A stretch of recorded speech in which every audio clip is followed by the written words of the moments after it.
Hey everyone, Misis Simmons here, guys, and today is another vlog, and we are actually going to Jewel Cave National Park. So I'm so excited, so I hope you guys likes and love this video. So this will be fun because we're going under the cave. So see ya. Here we are, guys. We're just entering.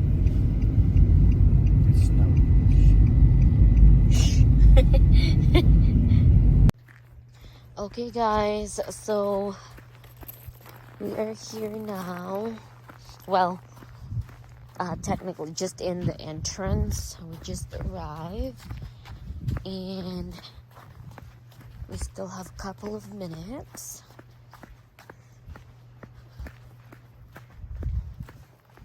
And yes, it's very cold, guys, because it's been snowing for 2 days. So, yep. We're just going down. And their elevator was fixed. I'm so happy about that. So, on their Instagram page, they said effective February 3rd, they already opened their elevator access. So, see ya, everyone. She didn't have Yeah, shoes. like because we had like a modified discovery tour, and that ended like the second week of October, so I feel like I met you like a few days after that. I think something so. like that. Yes, like actually a week after. Let me see my card works.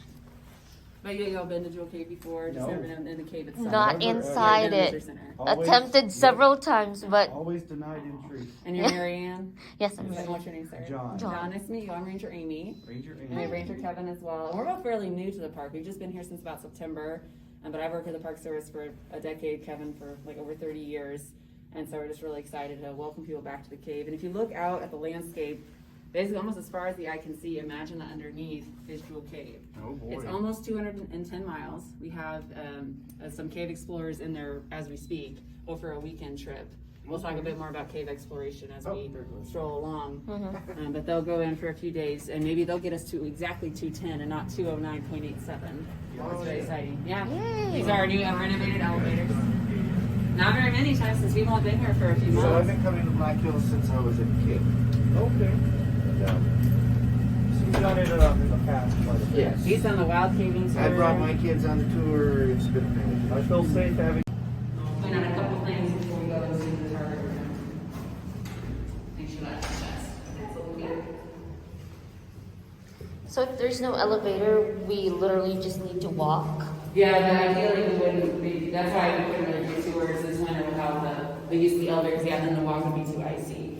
We will be utilizing a mat like this whenever we exit the cave today. We have bats here, about 9 different types of species, and they're being impacted by a disease called white nose syndrome. That's a fungal disease. Doesn't impact us, but we might be helping to like carry the spores of the fungus around. And most common item that like we don't wash between cave visits is probably our shoes. So we'll be actually exiting out of the lower cave lobby. This is for folks who do just like the discovery tour in this room. But when we end our tour today in the lower cave, you'll walk across this mat to kind of clean the bottoms of our shoes to make sure we're not. We can really take our time. I anticipate we'll probably be done a little quicker than that hour and 20 minutes. But if you're ever feeling like, hey, Amy, slow down, just let me know. I can slow down. I don't want to go, hey, and there they are. I don't want to go too fast and make you uncomfortable. Okay. Open the door for you all first, and I'll close it behind us. Welcome to Jewel Cave in the target room. That was fast with the elevator. And as we're strolling along the cave today, of course, again, half mile, 734 stairs, so we're just gonna take it nice and slow.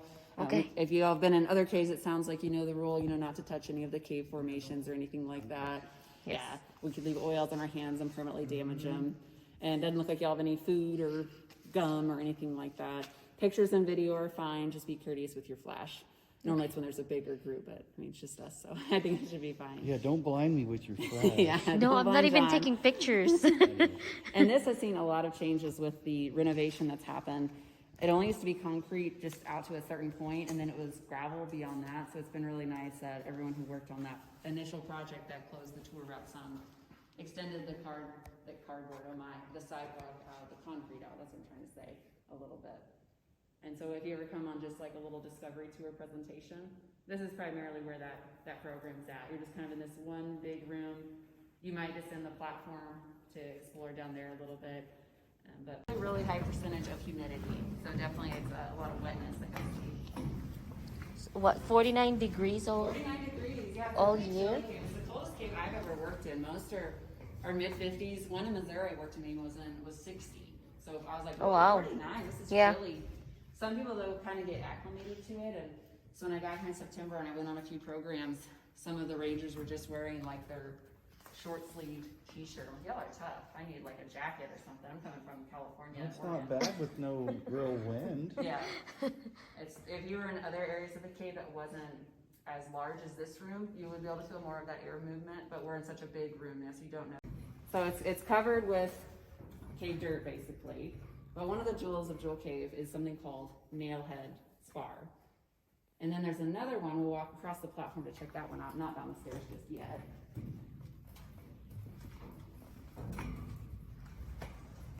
We also over here have our dogtooth spar. And they start getting really excited. They're going through these little passages and they're seeing these really white, beautiful formations. They're like, oh my goodness, could this be gypsum? Could this be quartz? Could there be gold in here? Because that's why a lot of people had been coming to Custer, because there was gold.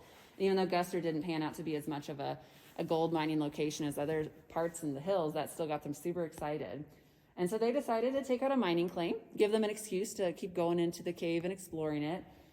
They really, though, found out pretty quickly there really wasn't any value in the different minerals that they were seeing in the rock. There wasn't really a great deal of gypsum, quartz. Really what they were seeing was formations made out of calcite. And calcite on a hardness scale is about as hard as your fingernail. We'll explain the name a little bit, and I bet y'all will be able to guess why it's called that here in a couple more stops. But yeah, so it's kind of a good spot to talk about the geology.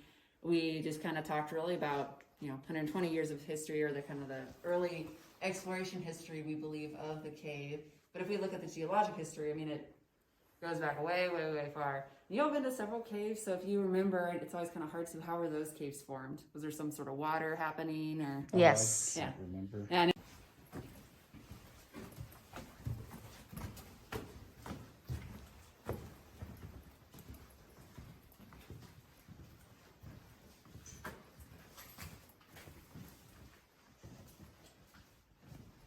this piece of breakdown is pretty crazy.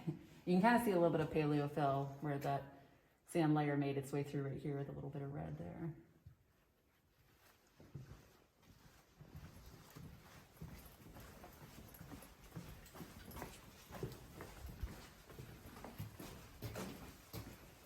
Let's reset that. 210 miles, and I hope that it gets exactly or more 210 this weekend. That'd be super fun. Nice long staircase here, so definitely watch your step. Gems, they are formed at the same time as the cave. So boxwork, it's not entirely known how it forms.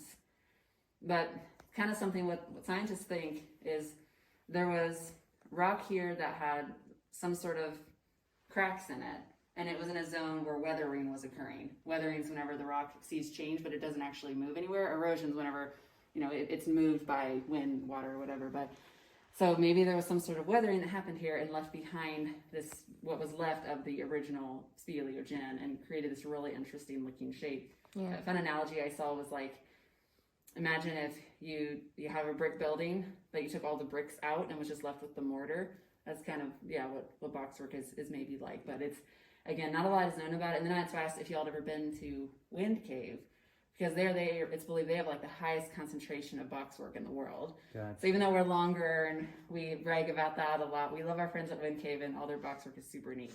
So if you ever do have the time to go down there, they typically do year-round tours. It looks very interesting. Mm-hmm. So just some water flowing over the original cave, bringing some mineral with it. Yeah, that's a weird color. We have a hunk later, if I can find it for you all, that almost looks like fried eggs. It's like Oh, yummy. red, and it has like these two yellow blobs on top. It's on our way to the cave bacon. You like it? Yeah, it's so pretty. interesting and pretty.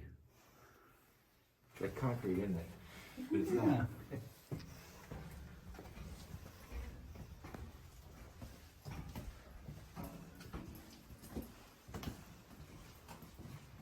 Sorry if I'm You're taking fine. too long. We have so much time. Yeah, we got oodles of time.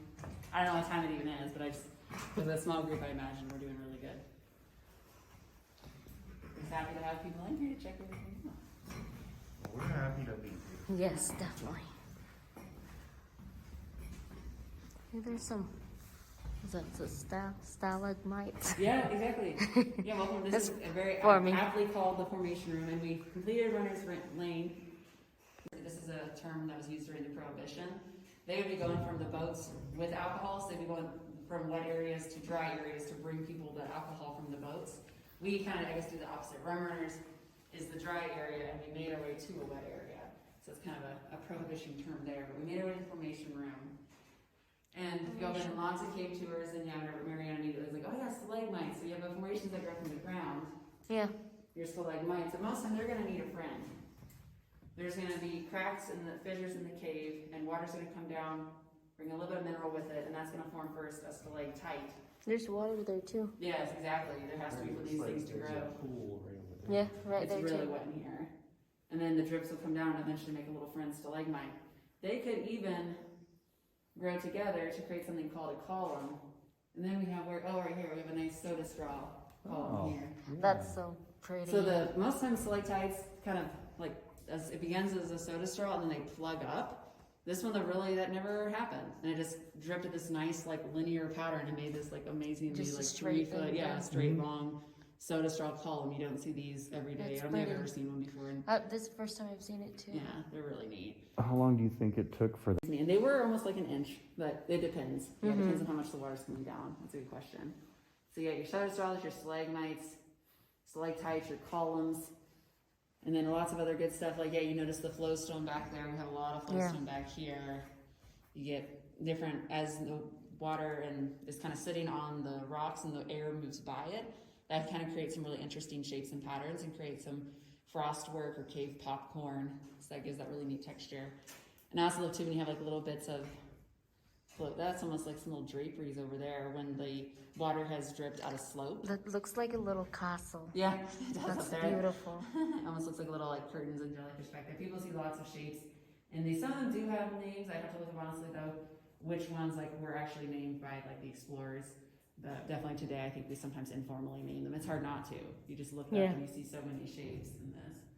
And the funnest part I think of a cave tour though is when you can't see. Are you? Yes. And rules for that is, I would prefer y'all if you want to take a seat on the bench over here, or at least lean against the railing. But I feel like it's kind of easy to like lose your balance when you're in the total darkness. How long are we gonna do it? Oh, not too long if y'all don't want to. I've heard that if you go like more than 15 minutes, you risk insanity. Oh my. I'd like to think it'd be a little longer than that, but I mean, it's been a crazy year already. I don't know. Maybe that's all it would take. 15 minutes into trouble. Yeah. Normally, I think at most, I probably do like 2 or 3. What if it will not turn on? What? Or turn back on after? And I could turn them on really quick. Okay, Because once I was leading a caving tour at Like Frosted power Caverns, outage or something. and we're on a caving tour, so I thought, everyone will be fine when we turn the lights out. But it was in a really explorers well into like the 60s, who we'll talk about here in a little bit, because they were using those carbine lanterns.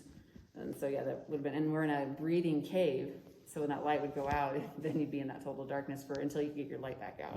So first we'll see what it looks like with this, and then we'll see what's like totally dark. Everyone leaning against something and we're ready? Yes. I got See if I something. know how to work this. Let's see here. That's down. I think this is the right spot. I think I just did this. But I'm gonna do this first. Are you scared? No? Wow. So really, I feel like it's a pretty good amount of light.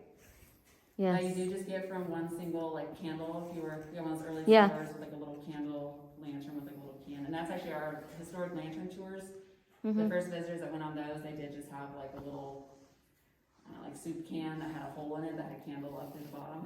So you really get like that authentic feel. But again, if this breathing cave, you're crawling through a small passage and the light goes out, then you'd be in the total darkness.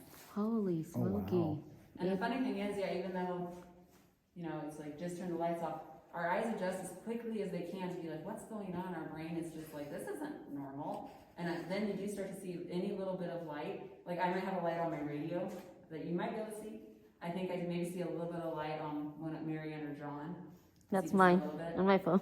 And that's fine. It's just funny. Your eye immediately will zoom to the light because your brain is trying to figure out, why is it so dark? What's going on? This isn't right. But you'll find any sort of light source. If you wiggle your hand in front of your face, does anyone think they can see like a black on black image of their hand? Nope. No.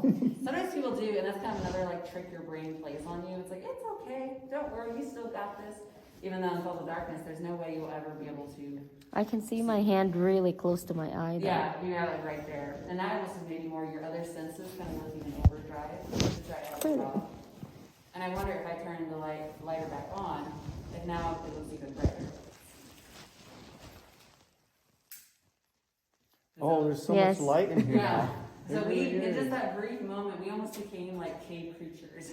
Like we adapted to the cave in a very brief blackout. So I gave it to you at my prior park where I talked about cave life. You have your troglodytes, they're just like little cave guests. Your troglophiles that can live both cave and surface. And then your troglobites, they only live in the cave. They couldn't hack it up top. We don't actually have any true troglobites here at Jewel Cave. But it's amazing even after just like a minute. That was probably like a minute and a half. How, yeah, you turn this lighter on all of a sudden, it's like, ooh.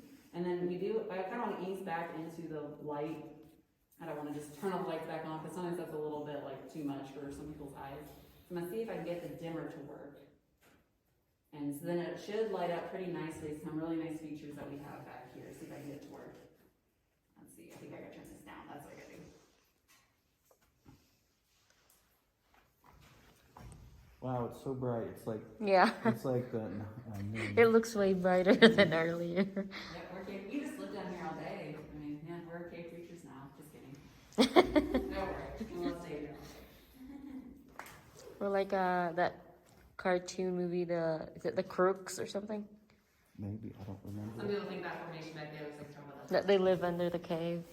Jabba the Hutt. I can kind of see that. And really to see some of the really beautiful details. This is pretty. Are you ready to turn all the lights back on? Yes. Alright. sure.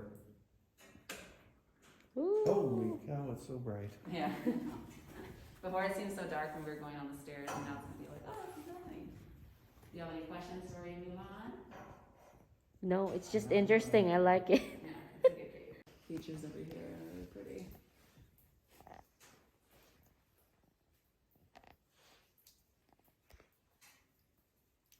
I'm really hearing all the drops of water now. Yes. Onto the top.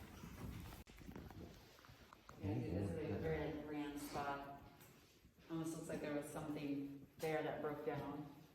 Yeah. That really interesting opening up there. Our volunteers will be here this afternoon for that tour. That he says that kind of reminds him of like a dome in a cathedral, and it does. It looks like that a lot. Yeah, it looks like a half dome. Mm-hmm.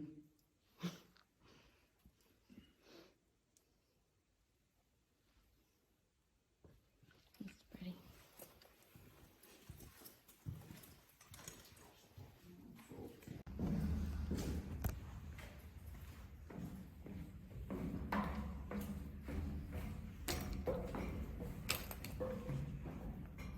Nice little draperies up there. Yeah.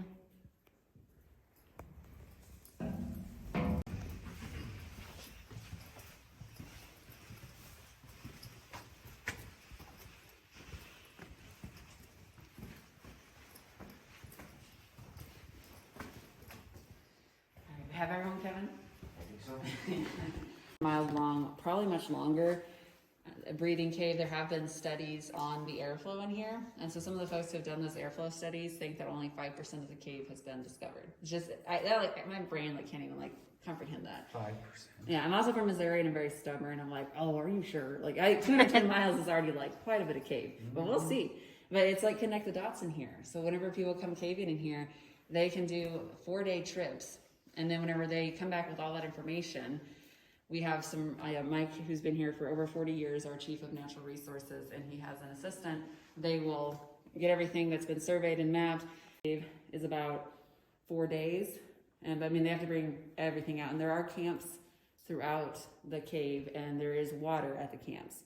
But like your food, and then I think also bringing out like your waste and everything. So it's very challenging. So early explorers, they would maybe use what they had. They had lighters and carbine lanterns, so maybe they were using just the flame to write on the cave, just soot from that. But again, it's ultimately a little damaging to the cave. So now today we just use a little tape. And then we have lots of manganese right here. So if you do go caving here, you get so dirty, and it's really hard to get it off. I got it off of my clothes, but I washed them by themselves, and then the lid of the washer was like black speckles all over it from the manganese. And I mentioned that we took the elevators down, obviously that they're fairly new, and we were in the target room and everything. There was originally fried eggs. The first time, yeah. So yeah, we're also on our way to a little stop looking at the bacon too. To me, I don't know, it kind of reminds me of like the fake vomit you'd see or something. It's funny looking, but yeah, some really interesting flowstone with some really interesting minerals that are brought with it. And then it's in the dark, so.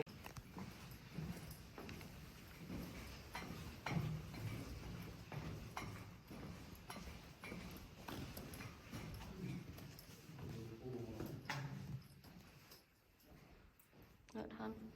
Oh, there's a pool of water. I could barely see it. I don't think you I can. believe that one Yeah, I is can the see it. Fountain of Youth. Is it? Yeah. Can I jump in? I'm too old. It's never been proven. It's never been disproven. I'll take a video. It's just pretty here.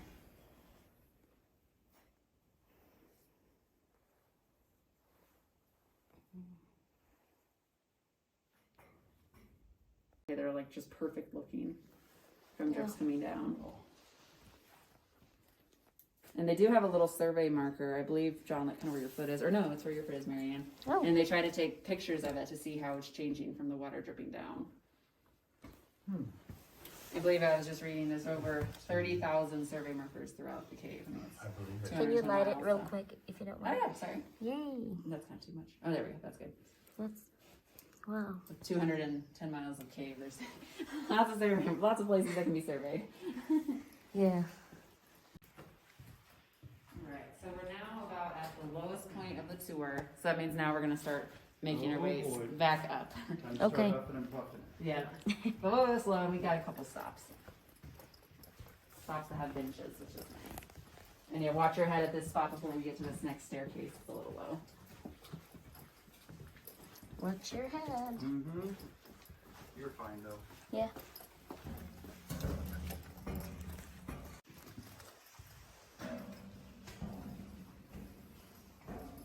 And then going up.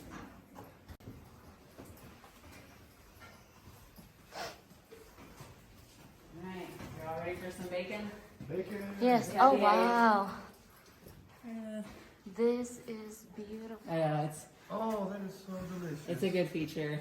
So it's a 20-foot piece of cave bacon, which is basically just a drapery. So where the water was dripping down the cave wall and the wall was sloped. Kind of like if y'all ever are doing dishes or something and you're trying to I don't get water all over my arm, and you reach out to pull your sweater down, but you accidentally squeeze the sponge Yeah. and the water starts dripping down your arm. Yes. So from the same way, and then it just has minerals strewn through it. And this is awesome. this is an amazing piece of cave bacon. I had never seen a piece this big. So the first time I got to come down here, I was just so tickled. Look at Just this. for lunch now. I know, exactly. No, Yeah, it's the first time I've seen this. yeah, it's huge. It's beautiful. It's a very nice feature. I think it's over 20 feet. Wow. And then sometimes, if we're here at the right time, I feel like you can see a little drip on the bottom of it, getting ready to fall down. I wonder if there's one right now. I seen one. Oh, someone's already Very fallen. little. So then, yeah, it's getting ready to start another one. Yeah, that's really satisfying. And I think we do have a light up the top that's not working, but so it's kind of half cooked, I guess. But yeah, so it goes pretty far up there, which is the most perfect piece of cave bacon. So we always even in here, and now they're pretty much all LED, which is better for the cave because that doesn't produce heat, so it doesn't create non-native algae in the cave. So if you've been in other caves, you've seen a green happening around Yes. the light. Yeah, that's algae from the lights that are making this weird cave algae grow from the heat of the light. Watch your step. These are tiny steps. Yeah, let's see. And sometimes those are the ones that get you. welcome to the Sorcerer Chamber. We made our way a little ways up. Yeah, we still do have some more stairs and some more ways to go. I'll be quiet just for a second and see if you all have any guesses as to why this is maybe called the Sorcerer Chamber. I don't know. It helps if you listen too for a second, but it's still kind of a tough one. It's just a massive big one. Is there somebody screaming? Is there an echo? Yeah. Hello. Do y'all hear the drips? No. There's a little drip you can hear sometimes way up in the distance over there. And so whenever the explorers were going to chat about got to this room, it drove them nuts because they couldn't figure out where it was coming from. And it reminded them of like Chinese water torture or something like that. So they were like, we're going to call this the torture room. Gotcha. Where's that water coming from? We're going crazy in here. And when I keep talking about these explorers, I'm referring oftentimes to Jan and her Khan and Dwight D. Yeah. Yeah, to me it looks like something more like people away at it, but I don't ask. Those are super cool. Yep. It looks like it's being held up by a little thing. Yeah. Sometimes you see that, that's actually happening. Yeah, that's massive. You know, maybe the whole ceiling is being held up by the real rock.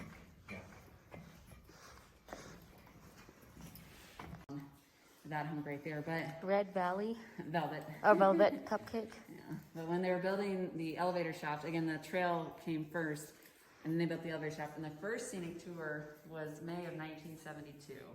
Oh, and wow. then y'all are again our first one since fall Yeah. of 2019. It's been about 2.5 years since we've had one, but We're from the May of first. 1972 till 2019, there were pretty regular scenic tours happening here. But when they built the elevator shaft in the 70s, before we had this tour going on, they noticed that this room had previously been dry, but some sort of shift happened and more water started coming in this room. So sometimes things that we do, we try our best to on across. Okay. Oh, okay, so it's got like this little. Yeah, a little, needs more. There we go. Hopefully that worked.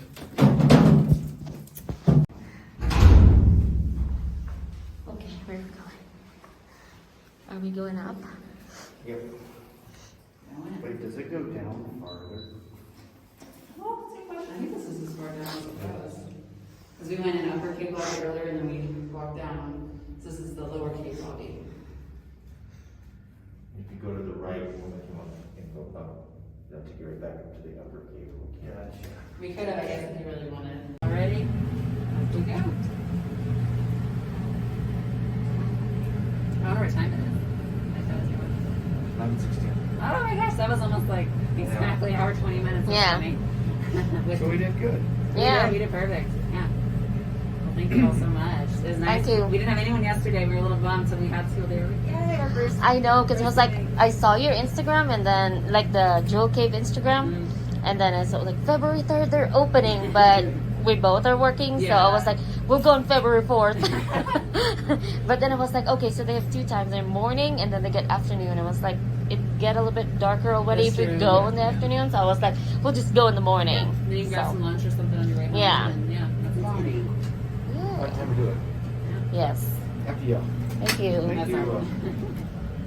Yeah, so much fun. We were just down there. Thank you. We were just down there.